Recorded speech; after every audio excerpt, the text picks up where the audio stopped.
orders, settlement orders predominantly, where one gentleman working with a merchant banker, he has settled his trades, which he did while in possession of UPSI with respect to his clients. So first settlement which we had seen maybe a couple of months back was about his dealing in with respect to takeover of United Spirits, which was done by Diageo.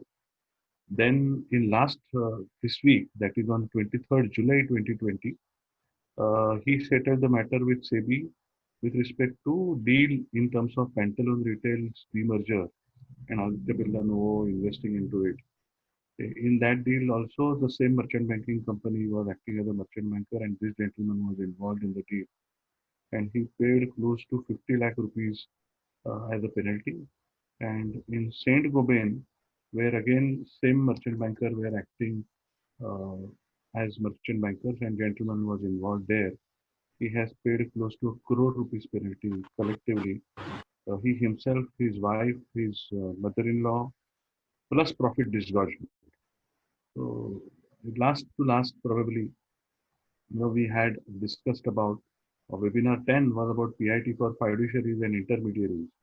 And at that time, we had highlighted this point that intermediaries, SEBI intermediaries are the people who have access to UPSI and they also know market well. And therefore, the chances are very high that they will deal in the shares, and therefore, a compliance officer of fiduciaries and SEBI intermediaries need to put in a robust mechanism. One more pronouncement which happened also on 23rd July 2020, where one mutual funds fund manager or somebody working in those funds were aware about certain negative news with respect to a debt listed company. And having known that, they fabricated time stamping of mutual fund redemption requests.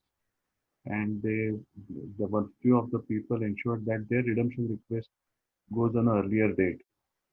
And as a result of that, mutual fund house has paid a penalty of 1 crore 94 lakh rupees.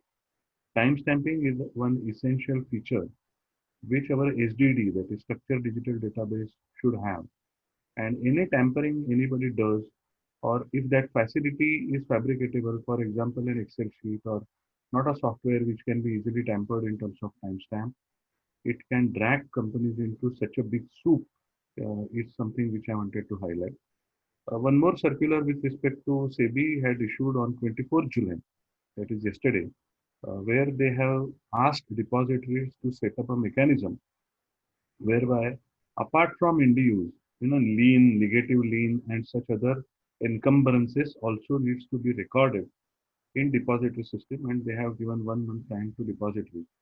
And we had discussed pledge and its context to UPSI in webinar 6. So far so good. We had 12 webinars in a row every week, and today is going to be a 13th webinar where we are going to discuss about amendment which happened in PIT regulation dated 17 July 2020.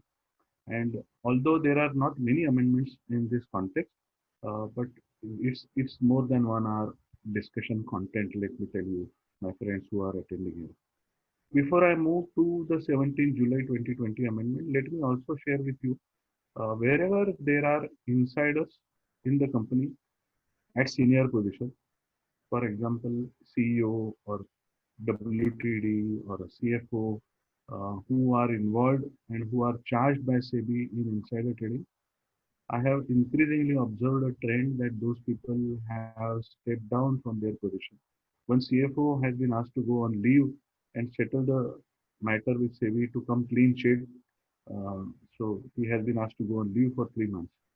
In another company, a WTD has been his position as a WTD of a listed company got relinquished, has been relinquished, and he has relinquished that position, and now he has been given the responsibility at a subsidiary level. Now, I don't know whether this insider trading has something to do, but there are increasingly trends wherever any individual is caught in insider trading and SEBI has charged them. Companies don't feel honored to continue them as their CXOs, and therefore we have to be very very careful, and we have to propagate this amongst all designated persons that any small uh, unawareness or any small attraction which might tempt you to do a trading or sharing of UPSI and drag your career into trouble. That kind of seriousness is there in this with respect to insider trading regulation. Coming to today's discussion, 17 July 2020, this amendment we saw, there are 5-6 important amendments. And subsequent to that, on 23rd July 2020, SEBI issued two circulars in this context, and that also we will see in today's discussion. So amendment number one was with respect to SDD, its applicability, its reservation to regulation 3.5 and 3.6. Then it is about 7.2C, which is about continual disclosure. There is one change. Then Schedule B and Schedule C has got changed. Schedule B has got changed in terms of some additions with respect to exemptions from trading into restrictions, and with respect to whenever there is a any penalty levied, any amount collected by the company with respect to violation of code, how do you transfer that money to IPF and where do you transfer that money, and intimation of that to stock exchange. These are some landmark amendments. Now we will take each of these amendments and try to go in detail, try to understand in detail uh, with whatever, these are very new amendments. Only 7 days. This is today is the 7th day for those amendments, and we are trying to decode them. So as far as Regulation 3.5 structured digital database is concerned, earlier the wording was Board of Directors shall ensure, and therefore there was anomaly as to Board of Directors of whose? Only listed company, intermediary, fiduciary, what is it? So now the wordings have been amended to say that Board of Directors or head of organization of every person required to handle UPSI. For example, a firm like MMJC is not a private limited or a public limited company, and therefore we do not have Board of Directors. But head of organization, that is a managing partner or so on and so forth, would be a person who is required to ensure that there is a structured digital database in their system. If you are a company, if you are a SEBI intermediary, maybe a broker, maybe a merchant banker, then all of their boards need to ensure, obviously, like listed companies, boards are required to ensure that there is STD. With respect to the contents of SDD, there are some changes. Earlier, the words were the names of such persons or entities needs to be entered. Now it says that nature of UPSI also needs to be entered. Name of such person who have shared the information also needs to be entered, and name of person with whom you have shared the information also needs to be entered. Word entities has been eliminated, and why that has been eliminated, all that also we will see. Such database shall not be outsourced and shall be maintained internally is one more clarificatory change which has come in Regulation 3.5. And of course, this STD structure needs to have three characteristic features. Those are time stamping, audit trail, and non-tampering of the database. So this is a broad change with respect to STD. Now, first important question which we are taking up is with respect to, particularly in the context of this requirement getting extended not only to listed companies but also intermediaries and fiduciaries, whether it is a clarificatory amendment or is it a really an amendment which has a prospective change. So this is one question which I have been listening since this amendment has happened. As we have seen that Regulation 3.5 uses the word Board of Directors, but whose board, that was not clarified. On 5th July 2019, SEBI issued a guidance note, and where they have raised this question as to whether Regulation 3.5's SDD is applicable even to intermediaries and fiduciaries, and where SEBI categorically said that requirement of SDD under 3.5 is applicable to SEBI listed companies, intermediaries, and fiduciaries who handle UPSI of a listed company. So what is intermediary? What is fiduciary? All of that are also questions. So say intermediary means SEBI registered intermediary. Any entity which is a SEBI registered intermediary is an intermediary. What is fiduciary? That we will see in the next slides. And that there is a lot of anomaly as to what is fiduciary, whether it is only professional firms or can it be suppliers, customers, distributors who also handle some UPSI of a listed company, All of that we will see. Now, what is the validity of this guidance? That is a question which many clients have used to ask me, because under Regulation 11, so whether because the board of director under Regulation 3.5, many of the professionals had been interpreting that board of director has to be read in the context of board of directors of a listed company. However, Regulation 3 is particularly applicable to insiders. That is, no insider should share the information unless there is a legitimate purpose. And no person solicit any UPSI unless and until there is a legitimate purpose. So Regulation 3.1 and 3.2 is about insiders. Regulation 3.3 is about the company which is sharing UPSI. And Regulation 3.4, 3.5, 3.6 are generally about these. So in this 3.4, 3.5, 3.6, 3.5 talks about board of directors, and therefore this question as to who's board of director.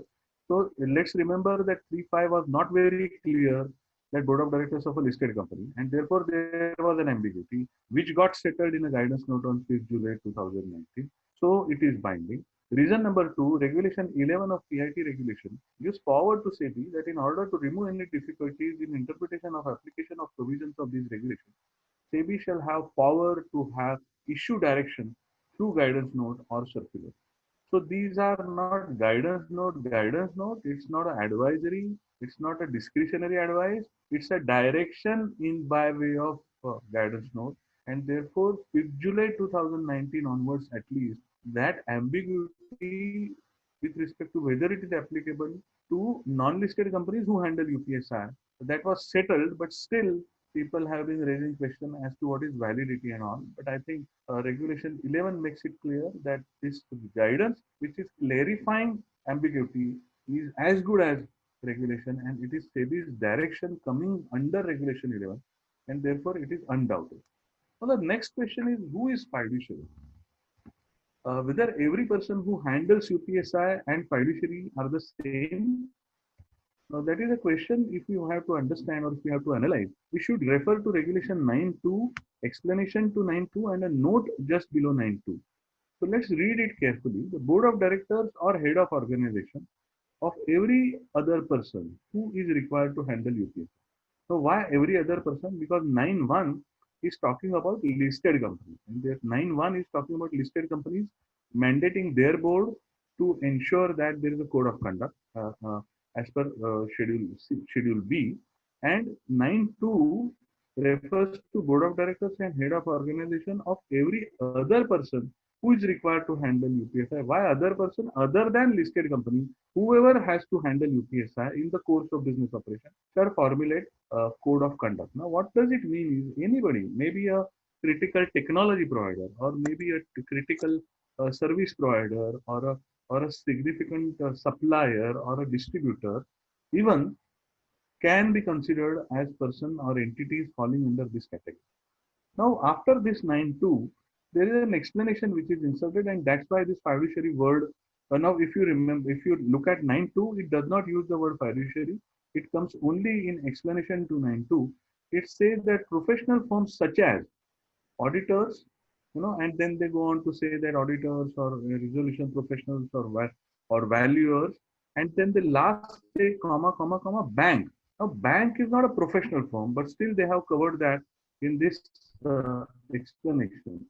Banks, etc., and who are assisting or advising listed companies shall be collectively referred to as fiduciary for the purpose of this regulation. Now, mistake which in this drafting which has happened is it starts with the word professional firms such as, and therefore one interpretation comes is that fiduciary necessarily need to be a professional firm. But the word bank covered under this category creates an ambiguity as to whether fiduciary goes beyond firms and does it goes to any person who handles UPSI.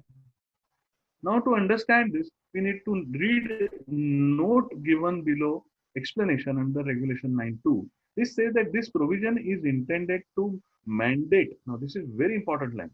This provision is intended, which provision? 9.2 provision is intended to mandate a person other than a listed companies and intermediaries that are required to handle UPSI to formulate code of conduct governing trading in securities by their designated person. These entities include professional firms. Now, this language also makes it very clear. These entities include professional firms. So, professional firm is not an exhaustive term used here. It's an inclusive thing that these entities include professional firms such as auditors, so and so, comma bank, assisting or advising listed companies, and even entities that are normally that normally operate outside the capital market may handle UPSI. This is very important point which is coming in explanation, and therefore my point is that fiduciaries and intermediaries which came under 5th July 2019 circular, their fiduciary word need not be restricted to professional firms. Uh, the same question I am continuing further, and I'm just trying to clarify here that the fiduciary word which was used there, and even in 5th July 2019, 2019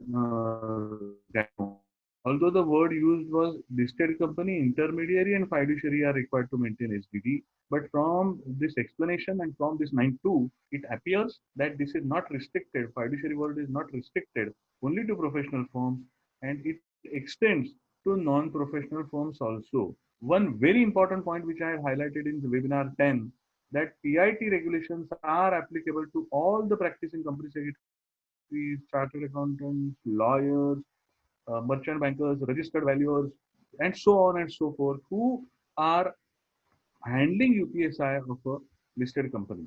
The people who are in investment banking may be licensed, may not be licensed, whatever it is, if you are having access to UPSI, all of us are required to have code of conduct. All of us are required to have SDD in our office, and all of our designated person need to be identified. Compliance officer needs to be appointed, and all of that. All those set of things we had looked at in 10th webinar. Now, going further, since what date this provision shall become effective?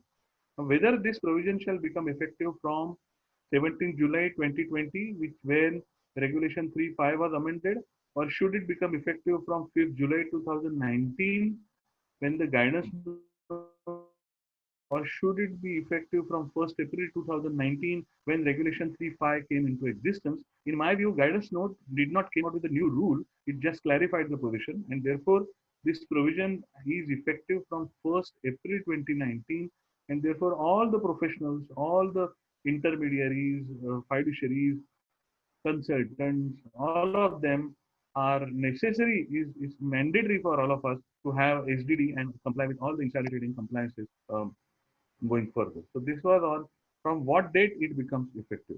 Now we are taking this discussion further and going on to what are the contents of SDD, that is structured digital data. The new insertion is nature of UPSI needs to be mentioned. Now, I was surprised that why nature of UPSI needed to be clarified because it is assumed.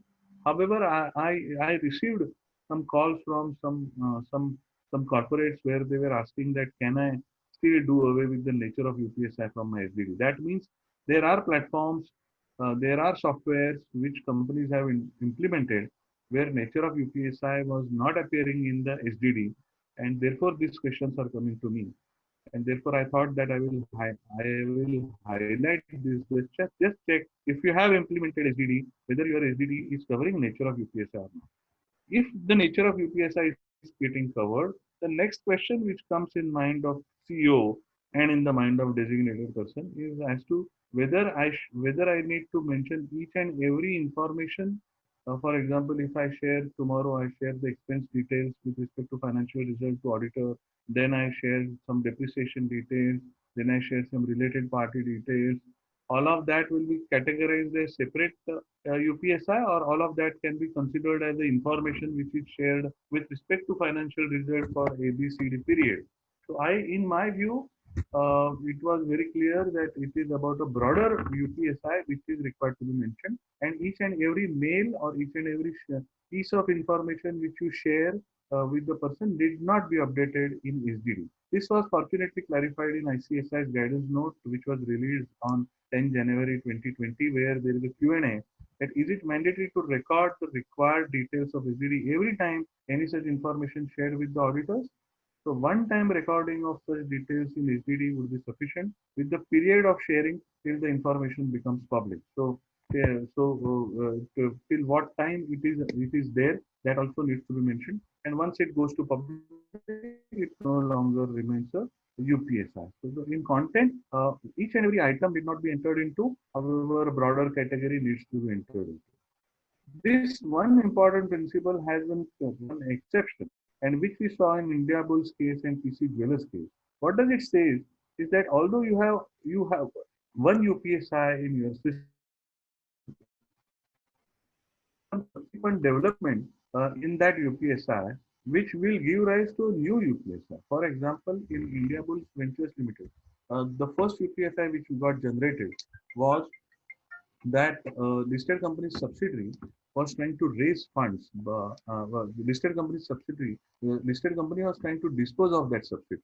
In between, they were not able to get anybody, and then they coined they came out with the concept or a thought that should we raise funds from our own group company. So that was a different new UPSI got generated, and ultimately they landed up selling that subsidiary to their own group company, and therefore the person who traded during that particular period, you are not allowed to take a recourse that earlier UPSI was already discussed, because SEBI said that a new UPSI got emerged, and therefore SDD needs to be updated. Similarly, in PC Jeweler case, company had announced that the company is going for a buyback. So from the time there was a concept of buyback discussed internally, till the time public announcement was made, till the time stock exchange were informed, that was the one UPSI. But then bank refused that buyback, and that was another UPSI. And therefore, we need to be very, very careful that whenever there is any material developments happen in SDD, again a new entry will have to be made. That's what I thought that I will highlight again. With respect to amendments, again, in with respect to SDD, some more additions are with respect to new insertion which happened, is that name of a person who has shared UPSI is required to be entered. Now, always it required to be entered that name of a person. This was a new addition, that name of a person who has shared this UPSI needs to be entered. This is thanks to again WhatsApp leak matters which we have discussed in earlier session, that who shared that UPSI needs to be there updated in the digital structured digital database of a listed company. And with respect to old provision, which used to say that name of a person or entities as the case may be, with whom UPSI share needs to be updated, the word or entities as the case may be has been removed from these words, and now it appears that name of person with whom UPSI share is required to be entered in SDD. Now, why they removed word entities is because they discussed the definition of the word person, and General Clauses Act 1897 has already defined the person to include a company or an association or a body of individual, whether incorporated or not. And therefore, it includes individuals and non-individuals and bodies of individuals. All of that is covered under the person. And therefore, entity is not separately is not required to be maintained or mentioned in in the regulation. That's what SEBI fed. Now, interesting point is, while entering name of a person who has shared UPSI, I got a question from some client that as to now the person is person includes entities. Now, when for example, ABC Limited, some accountant working, so Mr. X working in ABC Limited is sharing information with an auditor, whether Mr. X name should appear or ABC Limited is a person, and that is good enough. Now, this is an absurd interpretation. If we try to derive such that kind of interpretation, that will be an absurd interpretation. That means the question which was raised to me was whether if I'm sharing a UPSI from my company, whether my name has to come or only my entity's name is good enough for sharing the UPSI. So no, your individual name should come, because SEBI wants to know which UPSI was shared by which individual in the company and with whom, and therefore this is mandatory. However, when you share information outside with an entity, maybe a statutory auditor firm or a practicing company secretary firm or a law firm or a merchant banker firm, whether I need to enter the name of each and every person with whom I have shared the name, with whom I have shared UPSI, or just the name of entity with whom I have shared UPSI is required to be entered into. There was a lot of anomaly, and on 4th November 2019, SEBI came out with again a guidance note on this, and where they say the name of a fiduciary or intermediary with a PAN is required to be mentioned. and fiduciary and intermediary in turn to maintain the list of the persons along with PAN number with whom UPSI is shared.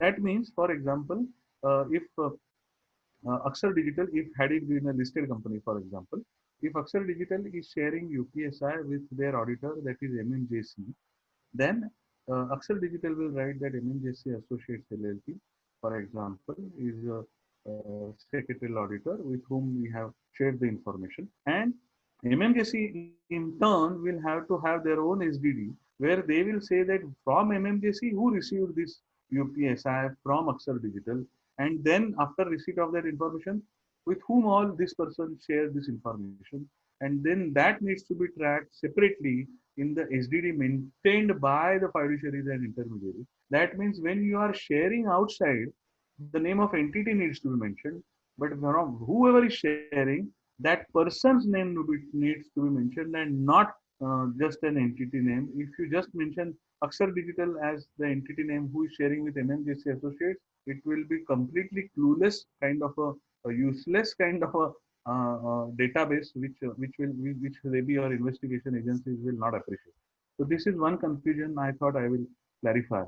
One more point which many people have been raising me, that can I not, where does it say that SDD has to be a software? Can it not be an Excel sheet? Now we don't need everything to be clarified by SEBI. Excel sheet does not provide time-stamping, audit trails, and non-tampering foolproof. And therefore, whatever facilities or whatever additional features of Excel sheet we load on that particular Excel sheet, still we will not be able to get these three benefits, and therefore it is very clear that an Excel sheet is not good enough. There it needs to be a platform which is assuring these features, that it is non-tamperable, and audit trail it provides, and time stamping also it provides. So Excel sheet in database is not possible. Now, second question is, can SDD not be outsourced? So STD, that is Structured Digital Database, there were a lot of service providers who had emerged and who said that we will maintain a software at our office, and you tell us which information within your company was shared by whom with whom. Give us the data, and we will update that in this software, and you can access that on a web version. We will give you login ID and password, and you can see that. Now that kind of a stuff was going on very regularly, and which Sundaresan sir also mentioned in his talk, which he gave on the ICSI platform. He objected to those that practices, and now finally 3.5, when they amended, they made it very categorically clear that SDD shall not, shall is a mandatory word.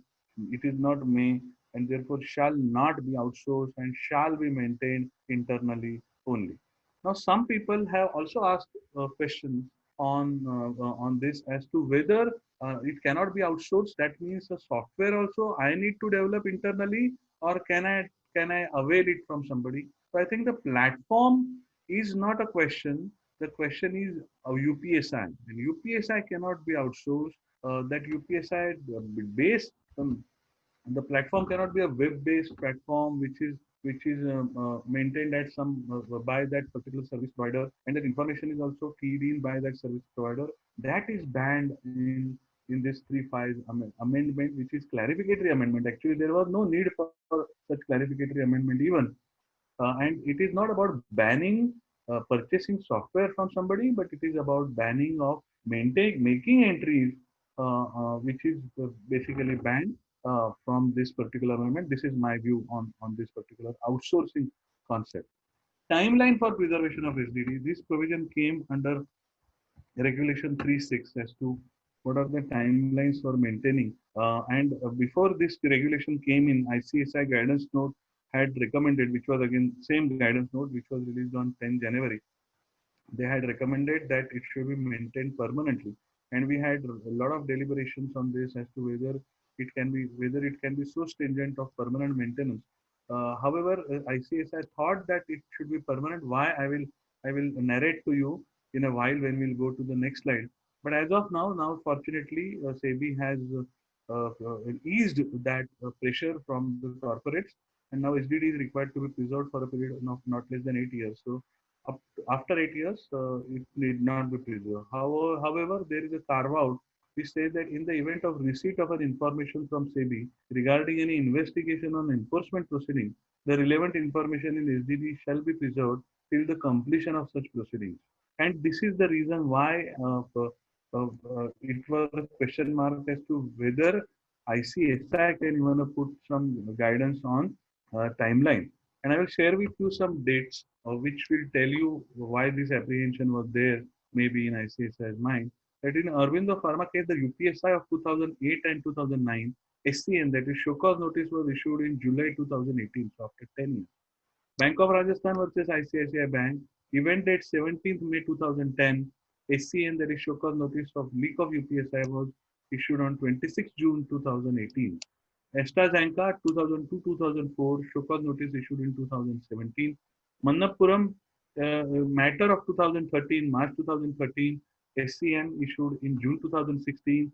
United Spirits April 2014, and March 2016 or 17 was the SCN. So very clearly in past, at least Aurobindo Pharma, which is a very recent pronouncement, we see that the SCN issued 10 years later. Bank of Rajasthan, SCN issued, the show cause notice issued 8 years later. And therefore, a very conservative stand ICSI had taken as to not to prescribe any timeline on its own unless and until SEBI prescribes that. And SEBI has prescribed now 8 years.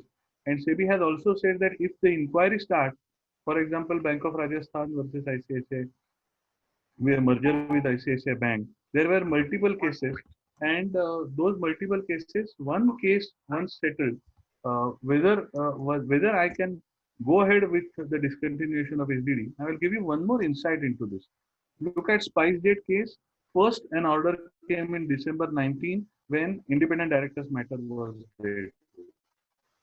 Same quarter, same financial result, and a person working in a finance department, not CFO, it's an error. A person in finance department, adjudication order was passed in June 20. United Spirits matter, where a person working in merchant bankers company was order received delivered on August 19.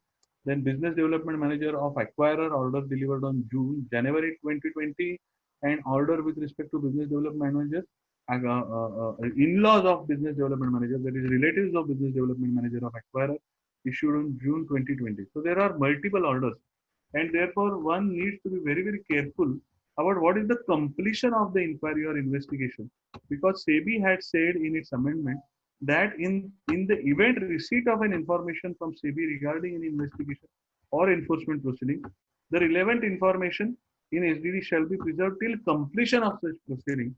And therefore company needs to be very careful about completion of proceeding. Even if the first order is delivered, you don't know whether that's the last order, and therefore better to ask SEBI as to whether you still want this SD to be retained, or can I do away with this SDD. There is one more question which was raised to me by some curious readers, in terms of SEBI keeps on investigation not only in PIT. There may be inquiry or investigation in LODR or PFUTP or something like that. Now, any inquiry or investigation letter received, should I keep SDD, or it is only when PIT, under PIT, if you have received any inquiry or investigation, only then SDD is required to be maintained beyond 8 years? I think the answer is not very clear. But I would say that whatever inquiry and investigation, if it is in the context of a UPSI, for example, Regulation 30 show cause notice has been received, but Regulation 30 and UPSI are very close to each other. And therefore, if you have any matter with respect to Regulation 30 where SEBI has issued an inquiry, SDD should not be disposed of till that matter is settled, because SEBI may ask SDD even after 8 years are over, saying that there is already inquiry going on. How can you do away with this SDD? And if you do away with this SDD, there will be serious issues in terms of reputation of the company, and company may also suffer some personal risk. We are moving further with respect to amendment in continual disclosure. Now, as we know, every promoter, a member of a promoter group, designated person, director is required to disclose within 2 trading days from the date of acquisition or disposal. Now, remember here the word used is not trading but acquisition and disposal, and probably my view is that pledge is not covered in this. So, but what is SEBI view? I have not heard anything contrary so far. If any of the participant has any other view, please highlight to me. So within 2 trading days, he has to make a disclosure, and then he has to, the company has needs to notify that the stock exchange within 2 working days. Now they have inserted one more clause to 72C, which reads as follows: the above disclosure shall be made in such form and in such manner as may be specified by SEBI from time to time. Now there is already a format which is available and which all of us have been using with respect to disclosure, and we have been uploading it to the stock exchange. Then why this particular clause where they are saying that such form as may be specified by SEBI? Why this amendment now? Because there is already a form which is specified by SEBI. Now let's look at SEBI's agenda, which is trying to give some hint to us. They say that in order to eliminate the non-compliance disclosure, it is proposed to automate the process of filing of such disclosure under Regulation 7.2 at the stock exchange level. So it is they are saying automating some processes with respect to filing, and once system-driven disclosures are put in place, it is envisaged that there will be no disclosure-based non-compliance. That's SEBI's hope or anticipation or expectation from this system-driven disclosure mechanism. SEBI further goes on to say in its agenda, in the agenda, this is available on SEBI side, that relevant disclosure shall be timely, fairly, and accurately displayed on the exchange platform without intervention of entities involved. That means probably they are expecting that the disclosure need not depend on the entities who are doing trade. A disclosure of stock exchanges will remove the hassles of procedural compliances to be checked by the, no, all those hassles they can be removed, and also facilitate ease of doing business. That's what we are saying. And a separate circular shall be issued for the market participants. Now, this circular is not has not yet been issued, and therefore there is not much of clarity as to what is this system-driven automation which they are referring to. There are two schools of thoughts which are there as of now in my knowledge. There can, if there is any third school, do let me know. First school says that whether SEBI means that a system-driven checking method at the stock exchange level to compare shareholding patterns between 2 quarters. For example, even today's stock exchange just compare at least promoter disclosure, which is coming under quarter to quarter shareholding pattern disclosure. And if there is a change, they ask promoters and the companies particularly as to why this particular change has not been intimated under regulation 7. Please clarify. So whether they want to automate that process which stock exchanges are doing, or do they want to enroll each and every person, because the word used is market participant? Do they want to, because there is already in 2018, SEBI has issued a circular where they have mandated all listed companies that you have to update the data with respect to two level below CEO employees data. Their PAN number and their name needs to be updated with the depositories, and within 2 days of their any change needs to be updated with the depositories. That circular is already there since 2018. All the participants, if you have missed any compliance, please take care that that compliance is done. So is SEBI expecting that with the help of depositories and stock exchange and clearing corporations collectively, through a collective mechanism of all these three, they would automate the process whereby a disclosure requirement which is there where promoter or a designated person or a KMP is required to make a disclosure, and company in turn is required to make that disclosure to stock exchange, is completely done away with, and directly those disclosures will come on stock exchange portal by a system automated process.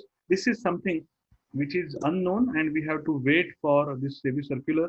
But if this is going to be like this second school, then imagine what kind of a disclosures are there on stock exchange.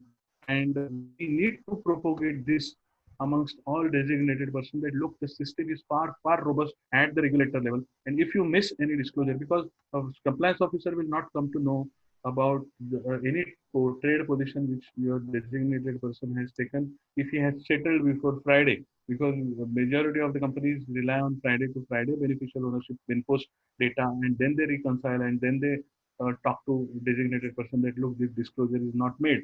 But if he has settled before Friday, then even CEO will not come to know, but regulator will come to know, and this is going to be, this can be a big issue in terms of non-compliance. taking this discussion further with respect to continual discussion we are through. Now we are going further with respect to amendment in Schedule B and Schedule C. A first Schedule B amendment with respect to transactions where trading window restrictions won't apply. Now, Regulation 4 talks about trading window closure of para 4 of Schedule B talks about window closure, trading window closure, and in for 4, 3A and 3B is giving carve out to with respect to some transactions which can be undertaken even if the window is closed.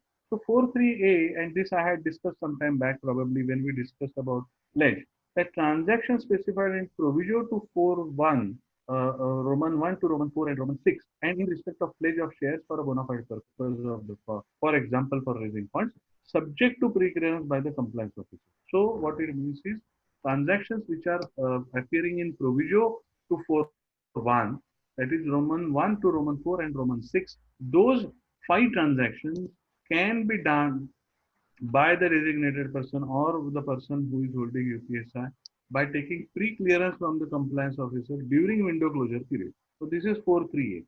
4.3b says, now this clause is very, very important and there is amendment in this clause.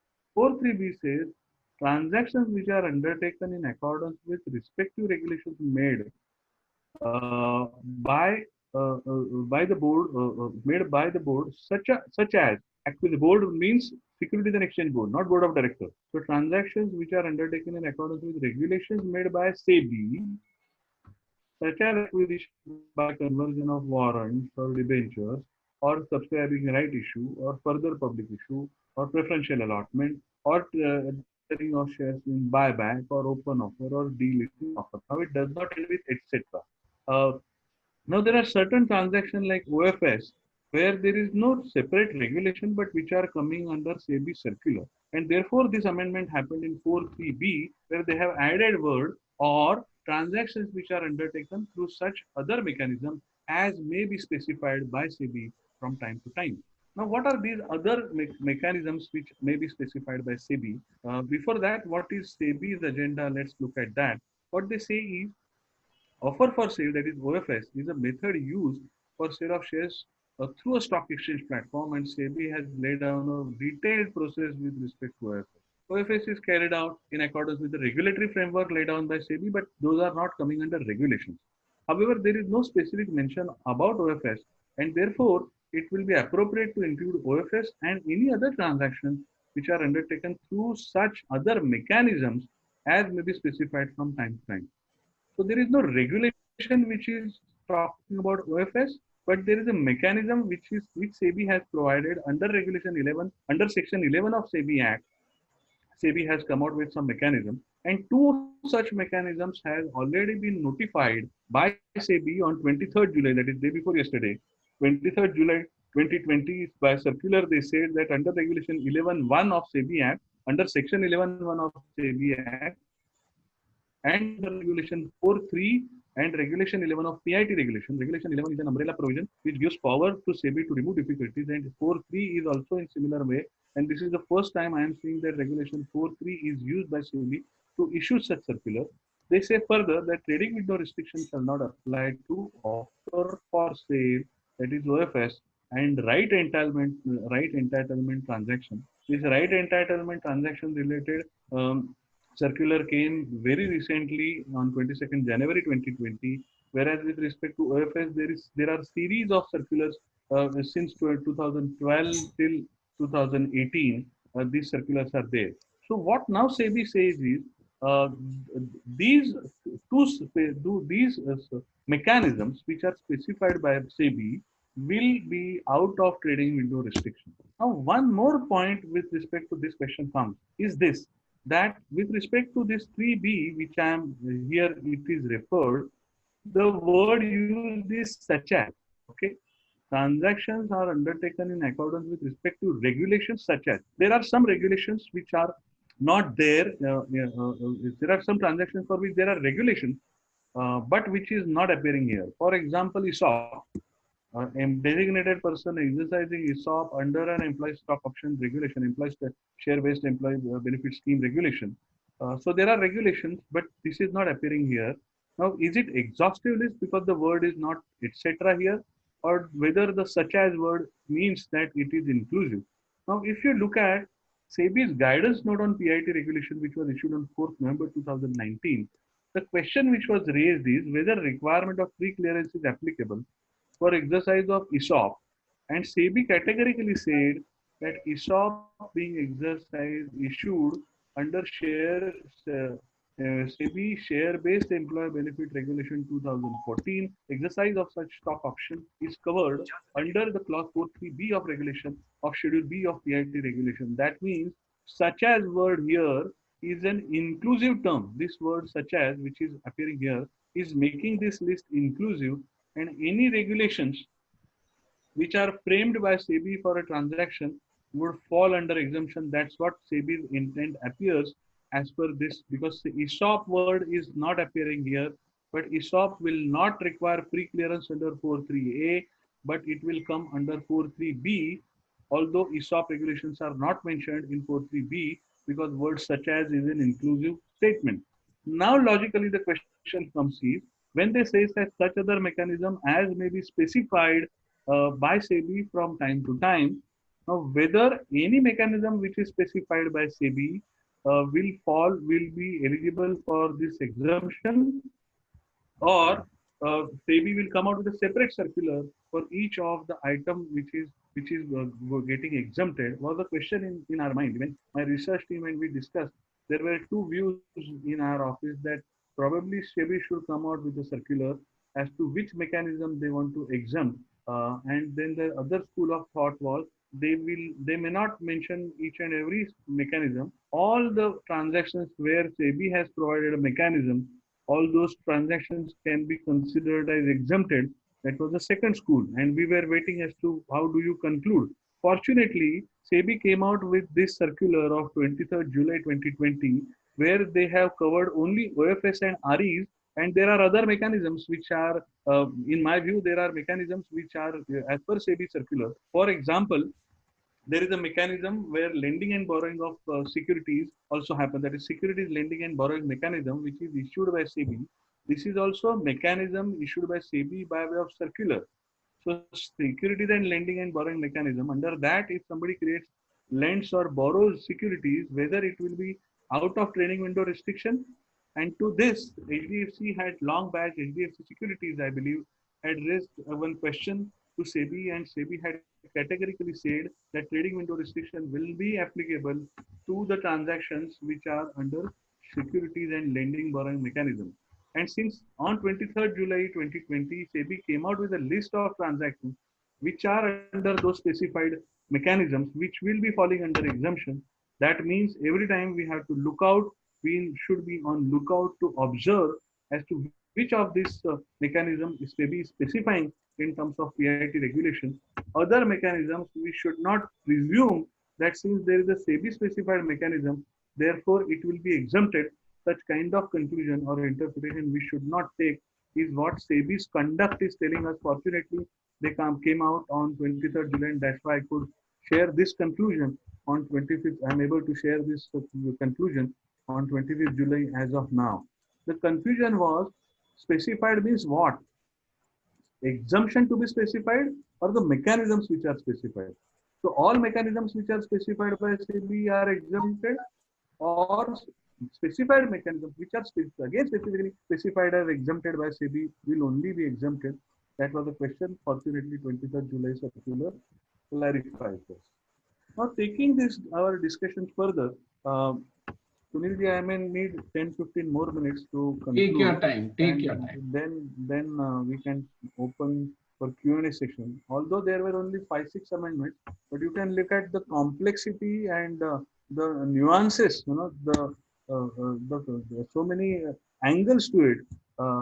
And this is not exhaustive. This is as no research is exhaustive. God is in detail. As much detail we go by, Guru Dr. Siddharth keeps telling me that Companies Act is an ocean. The deeper you go, you learn something new every time. Similar is applicable to every regulation. That tomorrow I may get some new insights, or because of the questions which my clients ask, or some academic questions like in this seminar, and then I keep updating that when I share the next. We'll have to organize a new session for you tomorrow. No, no, no, but please carry on for as long as you need. And we will carry on with the question and answer session. So Zoom doesn't try and close us down, so there's no problem. There was a young lady who asked about whether there is going to be a Q&A session. I must have neglected saying that there is. So we will have this session for as long as Makaranji wants. Yeah. And after that, we will have a Q&A session as well for as long as you want. So please carry on. Now coming to sanctions and disciplinary actions with respect to violation of code of conduct. And para 10 of Schedule B and para 8 of Schedule C, there they have categorically said that where contra trade is there, you have to disgorge that profit and transfer to IPEF. Whereas other offenses, for example, pledge, for example, trades carried out by portfolio manager, for example, inadvertent trade, or violation of non-compliance with respect to insignificant amount some trades happen, or contra trade, or a pre-clearance, or a window closure violation. So contra trade is very, very clear, but other offenses, whether it will go to IPEF or what will happen, that is unclear. SEBI in its agenda also discusses and it acknowledges that companies have varied practice in terms of issuing warning letters or wage cut or wage freeze or non-grant of ESOP or restraining from dealing in the shares or collating certain collection of certain amount or suspension, recovery, clawback. All these words were used in para 10 of Schedule B and para 12 of the Schedule B and para 10 of Schedule C. And all these practices are there. Now, whenever company has collected the amount, what should be done with that? So that was the question. Because we have seen that when Infosys levied penalty on independent director, that penalty was contributed to a charitable trust as per the independent director's choice. There are certain companies which SEBI's agenda also says that there are some companies who don't transfer the amount to IPF. Some companies have been saying that they will use it for the awareness campaigns amongst the designated person. Now, the SEBI wanted to settle this anomaly, and therefore now they have clarified. This also I perceive as a clarificatory amendment and not a amendment. So there is no change in the stand. It's a clarificatory change which has happened, and therefore, if any of the participants have levied any penalty on their designated person, and if they have yet not transferred it to some NGO or something like that, then better that amount should be transferred to IPEF as per this particular amendment, because this amendment is a clarificatory amendment, is my submission. Then they have removed the word clawback from this particular schedule, and why that clawback was removed, I was very little curious, and therefore I went back to see the agenda. And when I read the agenda, it gave an insight into an angle which SEBI had thought of. That clawback is it is a contractual agreement. So one consequence mentioned in clawback is a clawback, and clawback is a contractual agreement between employer and employee in which employee agrees to return previously paid or vested remuneration to the employee or under certain circumstances. So word clawback, there was a view that word clawback when you use in Schedule B, if my employer-employee agreement does not allow me clawback, I cannot do a clawback, and therefore I cannot levy a penalty, and therefore I will not be able to transfer the funds to SEBI IPEF. That kind of interpretation, very vague interpretation, probably some companies were taking.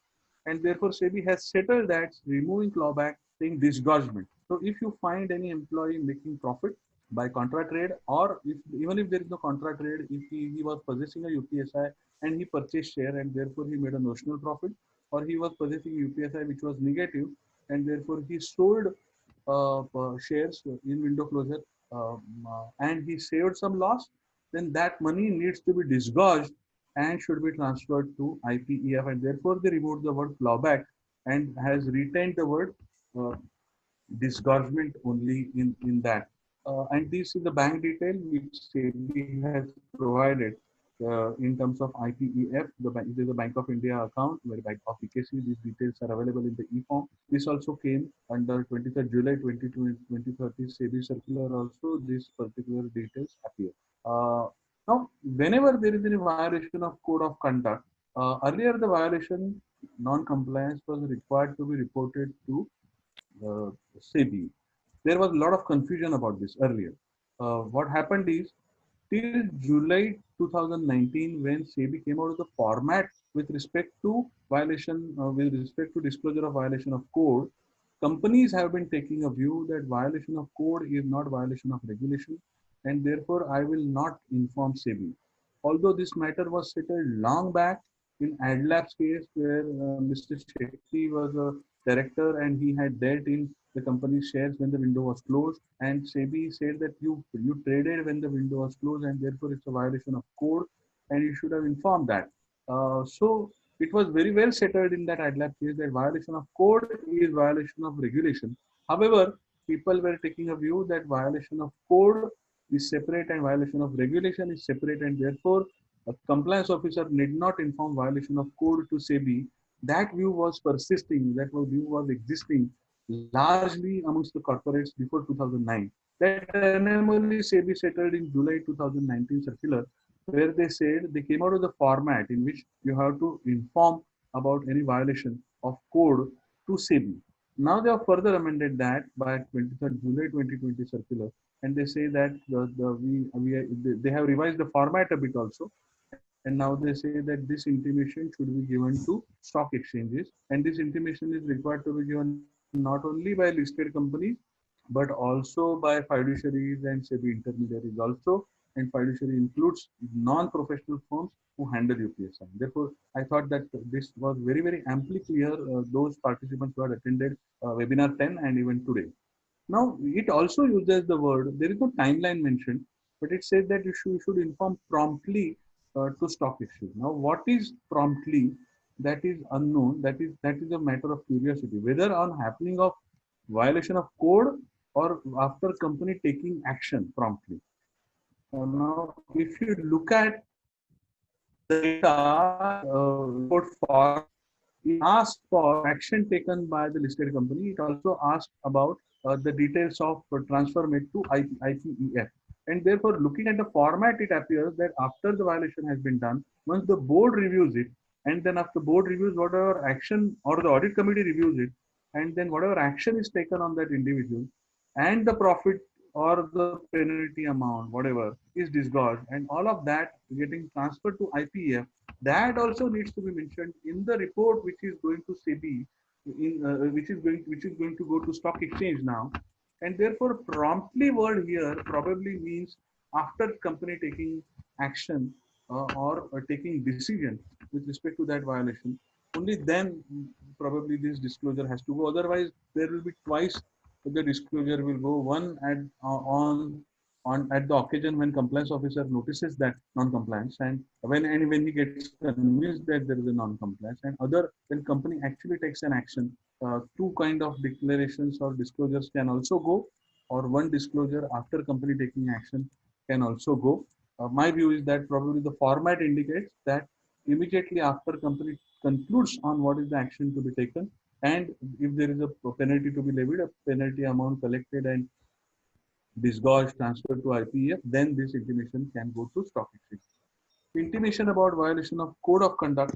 Uh, there they say that currently it is a non-IT based, so physically companies send in via email or via physically earlier, and now they are going to digitize it, and they will come out with a circular. The SEBI circular has already come out on 23rd July, where they have described the format, but stock exchanges have yet to deploy that particular format and that particular form on their portal. Till then, we can hold on, or you can inform to SEBI in the meantime. SEBI will obviously say that inform this to stock exchange, and as soon as that facility is created or stock exchange portal, immediately we have to inform that. Now, one important fear or concern is that all these non-compliance of codes, whether it would appear at a public domain, is one fear or a concern, because uh, there may be some procedural non-compliances and not a serious trade non-compliances triggering regulation 4 or regulation 3. Maybe a simple non-compliance of some pre-clearance was not taken, or a window closure with some distant person who has no access to UPSI, but there is a blanket window closure for financial result, and therefore there is a violation. There is a very genuine case. He had some urgency, at home, but still he has traded, and company took an action on it and informed. Now all of that will go at public domain, and that will be definitely will be very bad image for that individual. And as I had shared initially, that there are some individuals, some CXOs who had to leave their position, and therefore looking at this, probably this information coming at public domain may be avoided. SEBI will take an appropriate call with respect to that and inform that to stock exchange. Very important input for all the participants is that everybody, all the listed companies and all fiduciaries need to amend the code of conduct now in the context of these changes, and it will have to be approved by the head of the board, by the board, and therefore it is very important. Penalty with respect to violation of code of conduct. Who will levy this penalty? Because the intimation will go to stock exchange. Whether stock exchange will levy penalty or whether SEBI will continue to levy penalty, whether SEBI will outsource or offload or delegate that levying penalty job to stock exchanges is something to be looked at. Like in LODR, we have a SOP, standard operating procedure, which they have given to stock exchanges for certain standard offenses where they can levy penalty, a standard penalty also SEBI has prescribed, whether it will be so standard. And if it happens, then whether two stock exchanges, if your script is listed on two stock exchanges, whether two stock exchanges can levy penalty is something very interesting question which has come in our mind, and that is yet to be answered. As far as LODR is concerned, this matter was raised in one of the case, and one party approached SEBI that two stock exchanges are levying penalty for violation of LODR. How is it possible? And SEBI says that you have listed on two stock exchanges, you have entered into listing agreement with two stock exchanges, therefore you will have to pay penalty to two stock exchanges. Now, if SEBI wants to delegate penalty levying power also to stock exchange, probably they will have to delegate, will have to amend PIT regulation, is my reading. Because in LODR, there is an enabling clause, regulation 98, which allows stock exchange to levy penalty. Similar clause is not there in PIT regulation. And therefore, if they want to do that, we may see an amendment. This is my anticipation. Let's look how SEBI takes this further.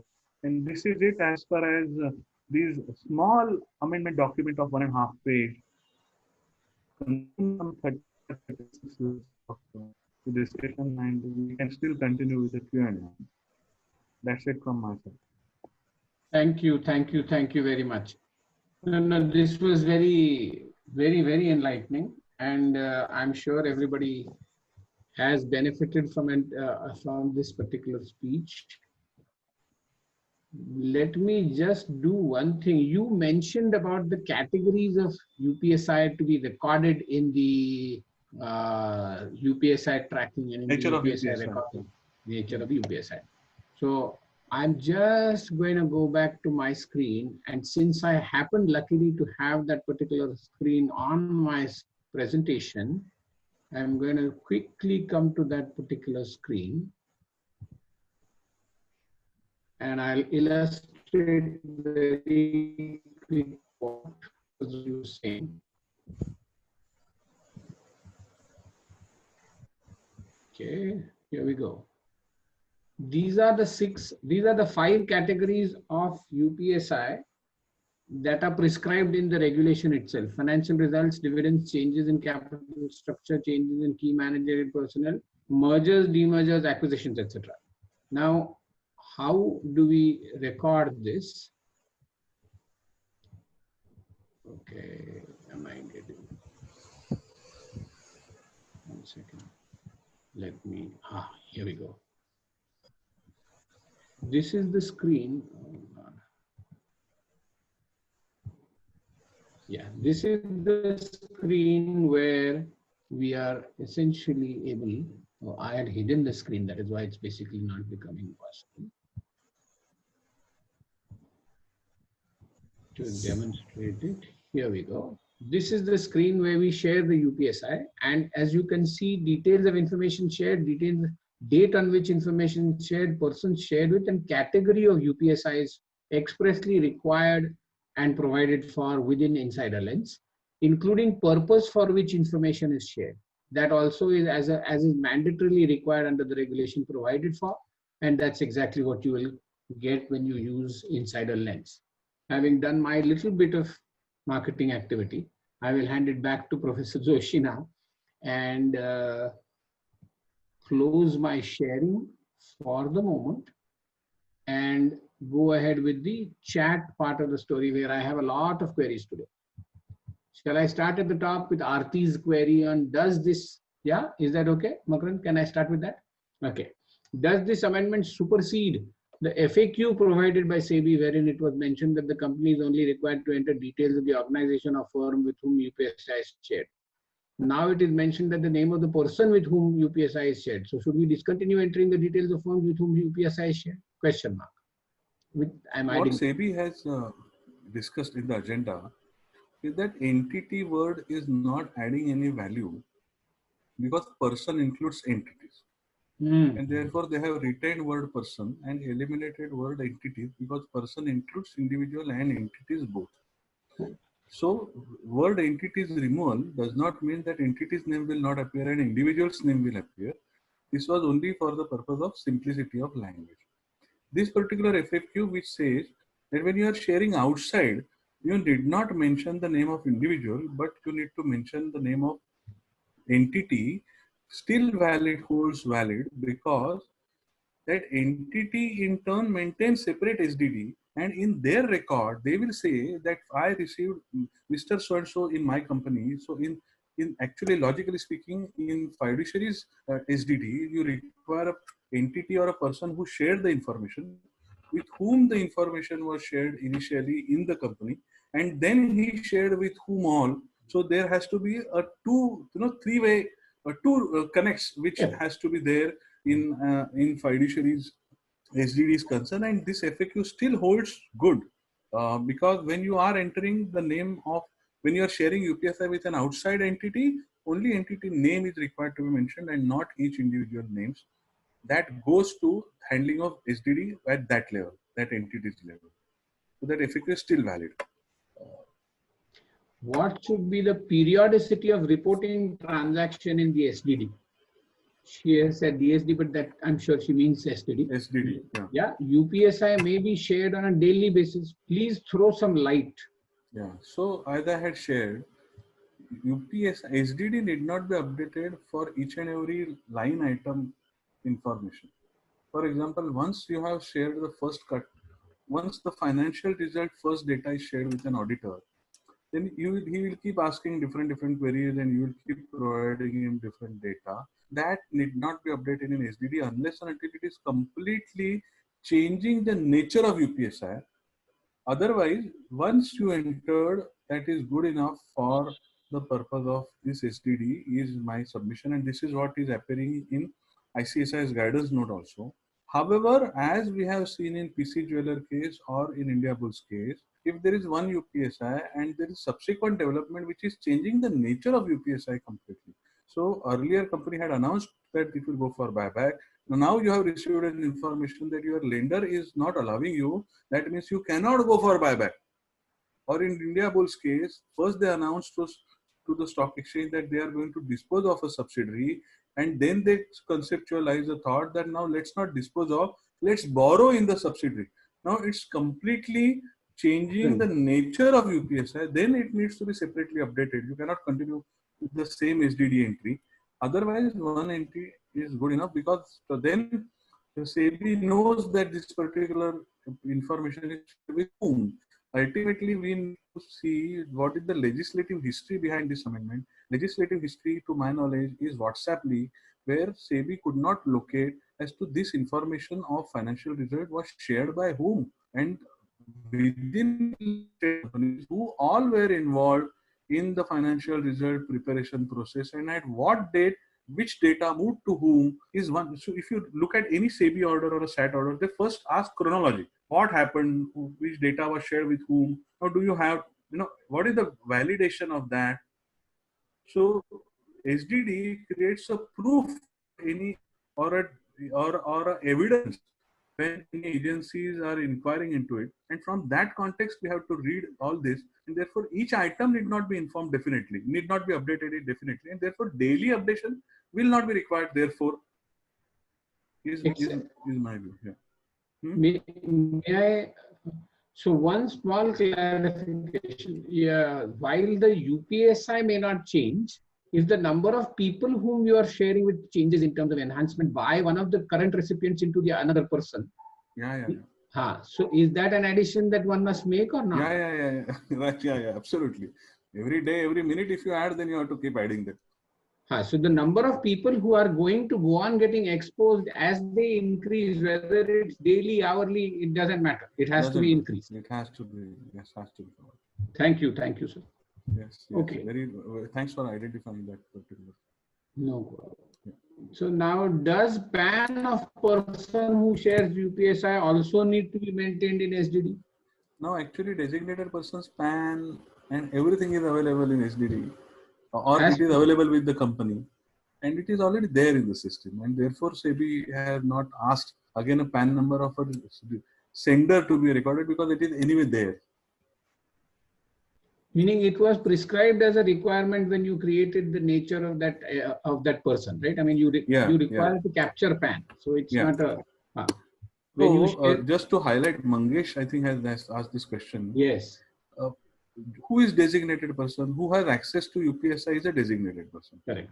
Right. So unless and until he is a designated person, he cannot have access. If he cannot have access, how can he share UPSI with somebody else? Right. So when somebody is sharing UPSI, he is necessarily a designated person. If he is a designated person, his name, address, PAN number, his relatives, their PAN number, so financial dependent, his college, his past employer, all data has to be there in the company. In the SDD. So in the SDD. In the SDD is the facility which your SDD provides, but not every SDD may have that facility. But this data is required to be preserved by the company, and that data needs to be protected even. Now, this is also one important point which I have come to here. If you are not maintaining this data in SDD, then you have to be very, very mindful about this data, because nobody should be able to access this data. This is the private and personal data of the employees or the designated persons, their relatives, which they are providing, and their secrecy, their confidentiality is the responsibility of the company and indirectly CEO. Correct. So we have to be very, very careful if you are not maintaining that in SDD. I thought that I will caution them that better to have it in SDD. The amendment states that we should file the violation promptly. The format that is specified for requires company to state the penalty received. So should the company hence report after the collection of fines in case where penalty are. Yeah, that's what I opined. Yes. Yeah. So next one, if the UPSI was shared in the month of January, can the SDD be entered into start maintaining in July? Will it be compliant? Now, see, there are two things. One is that you obviously didn't had SDD at that time, probably. That's why you are making entry now. So there are two scenarios that what should I do then? Now, best compliance is that I have SDD now at least, and ensure that all the entries are made from April 2019 onwards. Since this SDD will have a timestamp, therefore it will create a proof as to when did you made an entry into it. So we have to live with that procedural lapse or procedural non-compliance, but definitely make an entry even if it pertains to January 2020 or even if it pertains to April 2019.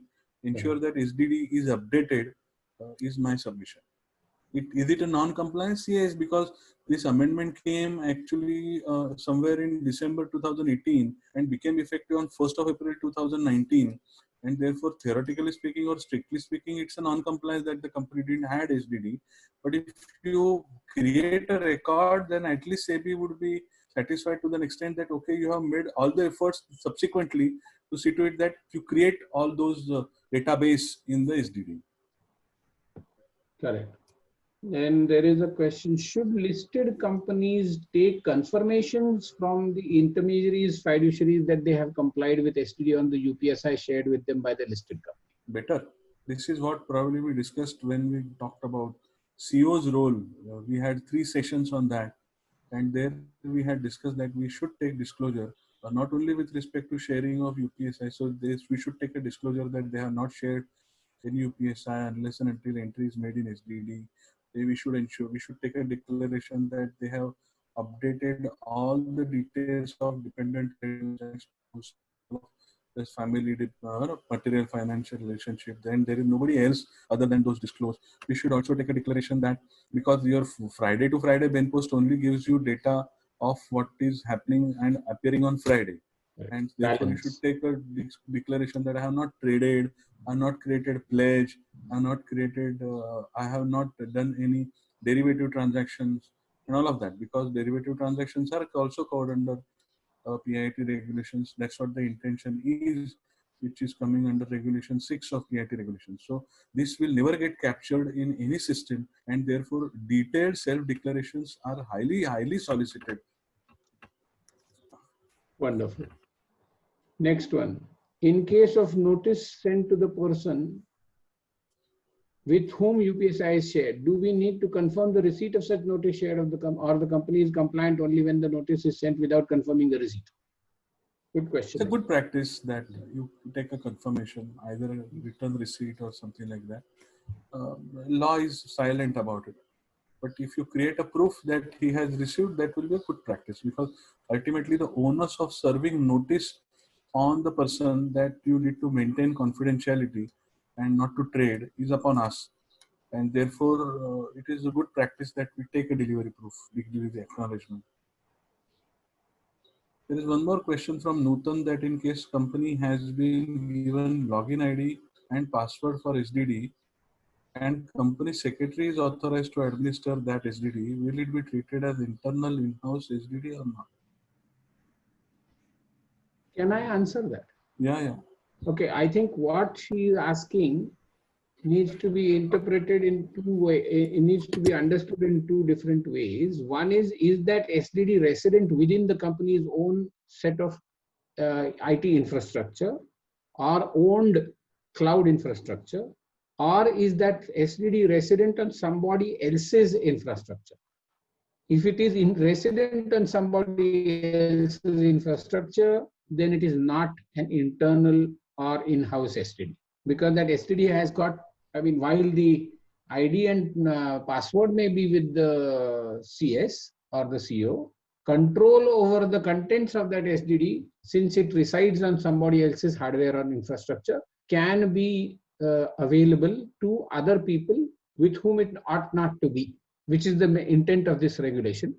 And therefore, anybody who says that there is an SDD that I have access to, Right. you have to first of all confirm that the access is not merely by way of an allowance to enter.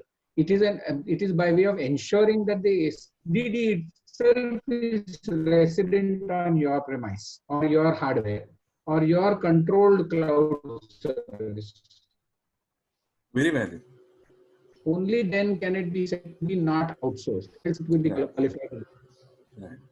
Whether DP's data maintains, So there is one more angle to it. CS, Sunilji. Sunilji, with respect to Nutan's question, there is one more angle to it. Yes, please. That when a managing director or CFO or a CTO is sharing some information with some outsider, can company secretary update that information? That's what I read from her question. That it is on need to know basis, and therefore the person who is sharing UPSI, he only should make an entry in SDD and not the company secretary even. Because why company secretary should know about some research which is happening in lab or some, because as we also know that company secretaries come to know about this information only when the board processes start. So first of all, there is no need for CTO or a chief research officer to share this particular information with company secretary every time.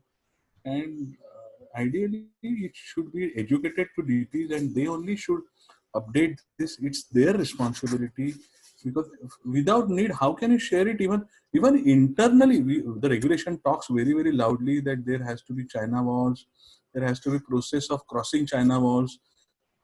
How can you share each and every information with even a company secretary for that matter, it's not need to know, and that person only should make an entry in the SDD. So the CS is not authorized to enter into the STD stuff that he ought not or she ought not to have already access to. Yeah. That's what you're saying. Yeah. But when he does enter it into the SDD, since the CO, who is the CS, I'm assuming, has access to that SDD, he or she will become aware willy-nilly. Yeah. That is okay. But the entrance into the SDD has to happen. So first CEO will have to make an entry that CTO shared with CO, and then CO is sharing with somebody else, because CEO is aware about this, needs to be there in SDD. You know. So, no, so to continue the chain of thought, what you are saying, let me understand. I'm trying to understand it myself, and I'm assuming that other people will also benefit as a result. When you said this, that let's say the managing director is doing a deal with another company, okay, and at this point in time, the CS has no knowledge of that particular thing, and he need not even have knowledge about it. The managing director, however, having concluded that there is now a handshake, which is good enough, which is now therefore UPSI, he wants to enter that data into the system. That particular event, so that particular event, he does not need to go to the CEO and say, look, Miss CEO, I have now shaken hands with so-and-so party, and we now have a UPSI that's been created. Please enter it into into the SG. He should be able to do that himself. That is the first part, right? Right. Okay, so that is the first point, that he enters this thing into the SDD. He may or may not inform anybody else. He may just say that this is an SDD that has been created. He may inform another director, let us say. Right. Okay. So those two individuals are now in possession of the UPSI. The CS or the CO is not in possession of the UPSI. However, it is incumbent upon him or her, as the case might be, to issue a trading window closure notice. Very important point. Very important. I was knowing that you will come to this point. Very important because point. We provide for this. Therefore, because what is UPSI, CEO need not know, but who is in possession of some UPSI, that CEO should know, and that facility SDD should provide. And therefore, immediately after that, and we last time we discussed about one recent case where CEO was penalized for not closing window for one of such transactions of acquisition. Yes. And last Saturday, I also discussed about 4 or 5 cases: Satyam case, Walecha engineering case, Piramal case, where CEOs were Ambit case, Manappuram case, where CEOs were penalized for not closing window, and not closing window for not financial result for such transactions. And therefore, it's a very important point which you have raised, that these SDD should create an alert for CEO that these two individuals are now having some UPSI, and therefore would you like to close the window, and immediately compliance officer has to close window for those individuals, should send an intimation. Exactly, which is what we provide for in Insider Lens, and that's why I was prompted to raise this query with you. Okay, fine. Now, there is one strange circular of stock exchange which says that every window closure needs to be informed to stock exchange, but institute is also making effort, and all participants can also make an effort and write to SEBI that these circulars issued by stock exchange should be withdrawn. Only financial result related window closure can be informed to stock exchange. Such stock window closures, which are very, very confidential, cannot be informed to stock exchange. It will create unnecessary speculation in the market. So we did not inform to stock exchange, is my submission. It will deviate the whole intent and the purpose of the regulation. Yeah, the need to know principle will be violated. Yeah. And therefore, there is no real validity to that circular. That would be my understanding of it. Okay. So now coming to Vandana's iPhone, which means I assume Vandana's query, whether DP's data maintenance will be considered as structured digital database. That's what I answered, that they have not said that DP's data need to be maintained also in structured digital database. But if you do not have sufficient checks and protection for this data, the company and CEO can get into trouble, because these are private data details of those individuals, and they need to be provided enough safety and security with respect to access, with respect to sharing of that data, and so on and so forth. I presume that all any SDD, right, relevant SDD would always provide all the protection facilities around that data, and therefore I am soliciting that it should be there in SDD. Sunil, you can share on this maybe. So my humble submission would be, if there is a requirement within the regulation that you should be providing for cross checks in regard to trading confirmations and trading pre-approvals and comparisons between trades done and BenPOS and so on and so forth, which is a part of that regulation, then all such data ought to be considered as a part of the SDD, although the strict definition does talk only about UPSI. Am I making, Yeah. Yeah, fine. Okay, so now the next one, RT to everyone. Any idea whether the information provided to stock exchange with reference to the violation will be disclosed in public domain? This is the question that you are. What might be SEBI stock exchanges take in the case that the company has delayed in reporting the violations? So this is what I have shared, that hopefully this doesn't go public. We don't know. Let's look at what SEBI is trying to come out with a circular. And till the time SEBI does not delegate the power of levying penalties to stock exchanges will not be able to levy penalty like they have been levying in SOP method under LODR. So penalties will be continued to be levied by SEBI only. And there is no timeline mentioned, there's promptly word mentioned, it is mentioned there, and promptly from what is also an anomaly. After reading a format, it appears that promptly after the company has consumed the seriousness and taken action on it. And therefore, maybe we can see some changes in terms of timeline and all of that going further in future by way of amendments. But as of now, only SEBI can levy penalty, not stock exchange. And when in doubt, disclose. So anyway, Sorry. How do we keep? Yeah. Okay. How do we keep a control/check on whether information other than that recorded in SDD is not shared? How can we keep internal checks that all the data shared is reported in SDD? How to collate this data from different teams? Wow, these are all operational questions. Very operational, very relevant question. And therefore, what I suggest is, we need a session. So whenever somebody approaches you for Regulation 30 disclosure, you are not aware. As a CEO, you were not aware about that development, and now your managing director or CFO has called you and saying that this is a material development. We'll have to inform this to stock exchange. First, you need to check whether, obviously, whenever there is any made in SDD, there will be a CEO. But if it is not appearing, it's a matter of concern. And this is what we saw when the compliance officer was penalized by SEBI. They asked as to which all declarations you made in last 4 or 5 years under Regulation 30, and whether you close window for that or not. And therefore, wherever there is any Regulation 30 disclosure, a compliance officer should check whether the entry is made in SDD with respect to those data. Point number one. Point number two, whenever a CFO is aware and none of his juniors' names are appearing, logically we should ask CFO that which of your teammates were working on this, they need to be updated in SDD.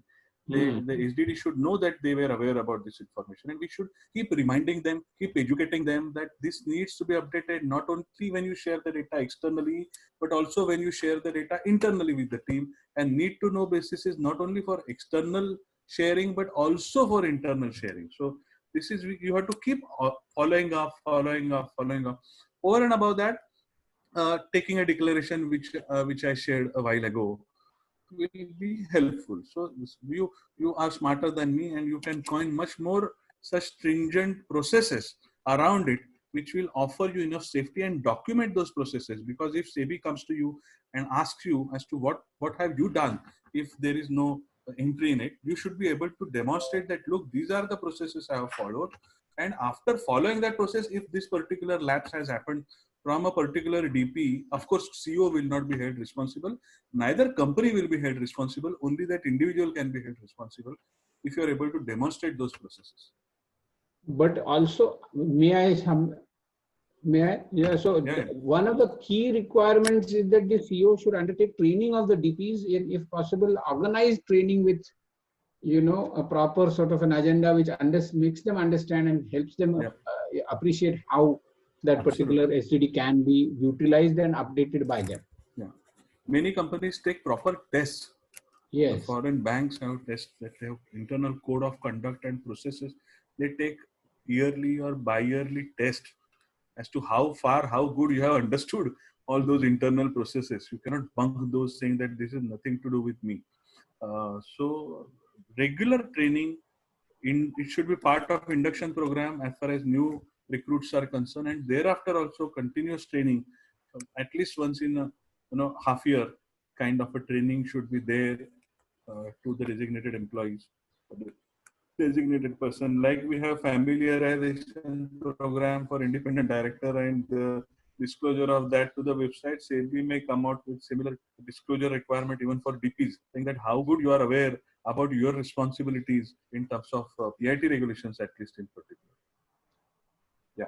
As with Insider Lens, we offer training as a separate activity for the DPs as a separate activity. So that's a different ballgame, but I mean, that's one of the things that we do to help the companies, because number of companies have now started realizing that they have DPs in the hundreds. While they were thinking of DPs in the tens, it has come to light and they have started understanding that the DPs are actually numbering in the hundreds and they will need training. And so we have started providing that. Right. Because DP goes beyond your company. It extends to subsidiaries. And we had discussed, I think, last Saturday, that although Regulation 9(4) talks about identifying people from material subsidiaries into designated person, it is not necessary that you should restrict to material subsidiaries. In fact, all subsidiaries should be covered wherever there are those kind of people and those kind of activities. And I remember I had shared, I think, Jubilant Lifespace case where two subsidiaries, foreign subsidiaries, which were contributing 7% or 8% of the top line, and US FDA sanctions with respect to those subsidiaries was considered as UPSI. Now, how will that get updated in SDD if those people are not there in designated persons list? And therefore, this designated persons list is going to go up and up only. Will a compliance officer be held responsible in case of your other team in the organization has shared UPSI but did not maintain STD for the same? Yeah, I think I addressed this as to what can be protection mechanisms and processes you can build. More and more, see, company secretaries have always been a theory profession, reading provisions, complying with that, or drafting. But we have to now, and large companies and good company secretaries and good companies I have seen already, there is large migration toward processes, mechanisms, policies. If there is any inquiry, you should be able to demonstrate, look, this was my policy, this was my process, this was my cross-checking method. And then compliance officer definitely has a very good case and the regulator will not levy penalty. In any case, SDD has to be maintained by the CEO, not by individual departments. It's a SDD for the company.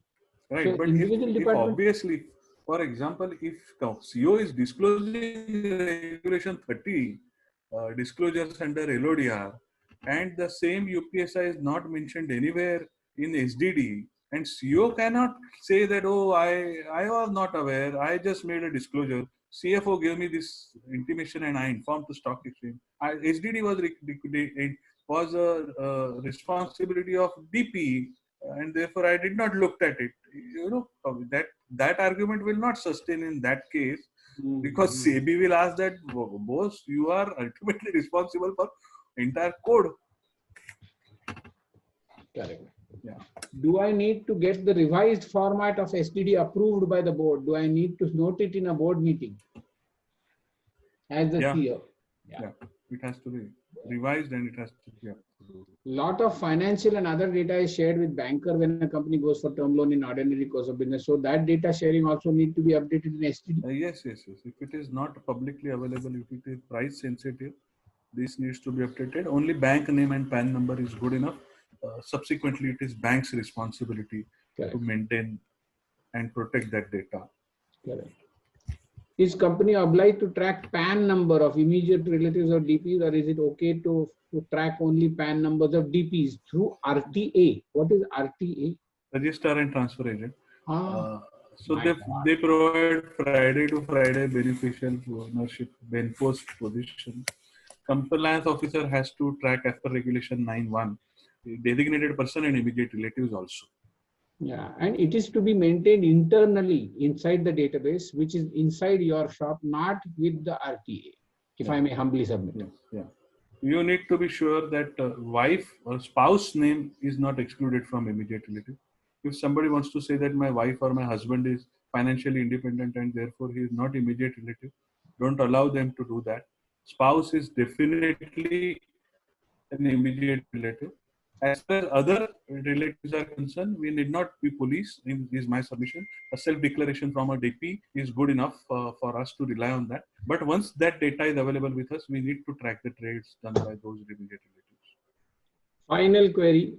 If there is a team of creator of UPSI or working on one UPSI but doesn't share such UPSI outsider, then they will be part of structured digital database. I'm not able to understand the query actually, Vandana.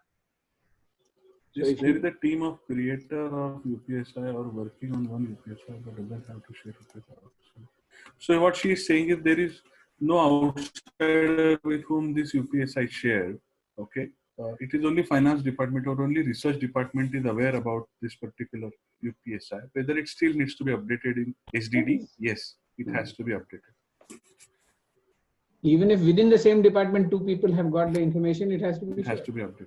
In fact, in your regular case on the quarterly results, the first person to come to know of it is probably the clerk who prepares the TB and the draft balance sheet P&L. Who Absolutely. shares it with his boss. So both those people start the process of becoming designated persons for that UPSI, I'm assuming.